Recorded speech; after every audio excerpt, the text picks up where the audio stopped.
आज के कार्यक्रम में यहाँ पर उपस्थित भारत सेवा संघ के अध्यक्ष, महासचिव और उपस्थित सभी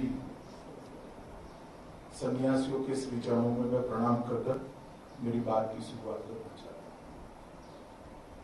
हूं। आज मेरे लिए बहुत सौभाग्य की बात है कि जिस दिन चैतन्य महाप्रभु और श्री रामकृष्ण परमहंस का जन्म हुआ, उसी दिन मैं आज युगाचार्य प्रणवानंद जी के यहाँ पर 8 साल बीते उस जगह पर चेतना प्राप्त करने हेतु मैं उपस्थित हूँ। भारत सेवाश्रम संघ की स्थापना प्रणवानंद जी ने उस समय करी जब इसकी सबसे ज्यादा जरूरत देश को थी, देश की जनता को थी। और उस वक्त स्वधर्म और स्वदेश और स्वराज इसकी बात करना और इसके बारे में चेतना को जागरूक करना, इसकी नितांत जरूरत थी।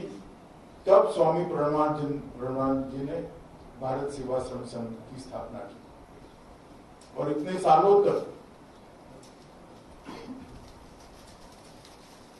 1917 से लेकर 2020 तक ये पूरी यात्रा जो प्रणवानंद जी के रास्ते पर चलने वाले सन्यासियों ने यहां तक ले आए हैं, उसका भारत के पुनर्निर्माण में एक बहुत बड़ा योगदान।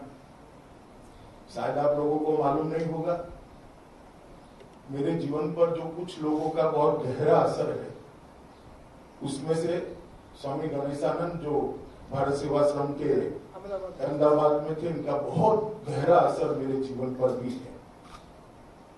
उन्होंने, मैं जब युवावस्था में था तब एक सेवा कार्य के अंदर परिचय आया, आना जाना शुरू हुआ और फिर मैं बार बार भारत सेवाश्रम संघ के आश्रम रोड स्थित मंदिर के अंदर जाता था।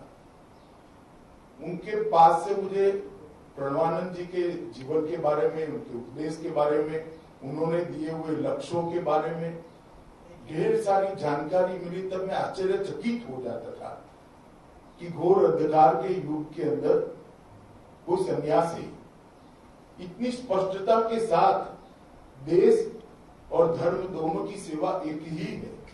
अभी देश की सेवा प्रथम कदम पर करने की जरूरत है, इतनी स्पष्टता के साथ कैसे सोच सकता है।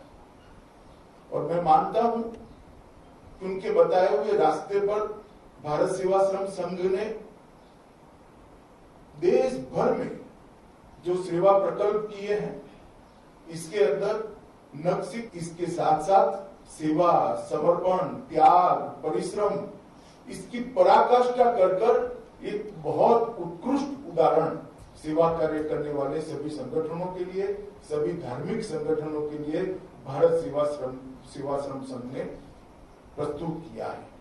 और मुझे श्रद्धा है कि यही रास्ते पर अनेक सालों तक, अनेक दशकों तक ये संस्था मां भारती की सेवा करती रहेगी, हमारे धर्म की सेवा करती रहेगी और सबको संगठित कर हमारी कल्पना का हिंदुस्तान बनाने के लिए निश्चित रूप से ही आप सब करें। आज हम सब यहाँ बैठे हैं, मैं यहाँ रहकर आपके साथ संवाद कर रहा हूँ और ये भूभाग अगर आज भारत में है तो उसमें स्वामी प्रणवानंद जी का बहुत बड़ी भूमिका है। अगर उन्होंने ये प्रेरणा श्यामा प्रसाद जी को न दी होती और बंग न होता तो शायद यहाँ पर आप बांग्लादेश हो। वो बंग की जो घटना थी, जो प्रणवानंद जी के प्रेरणा से हुई, इसी के कारण आज पश्चिम बंगाल का यहाँ पर अस्तित्व है।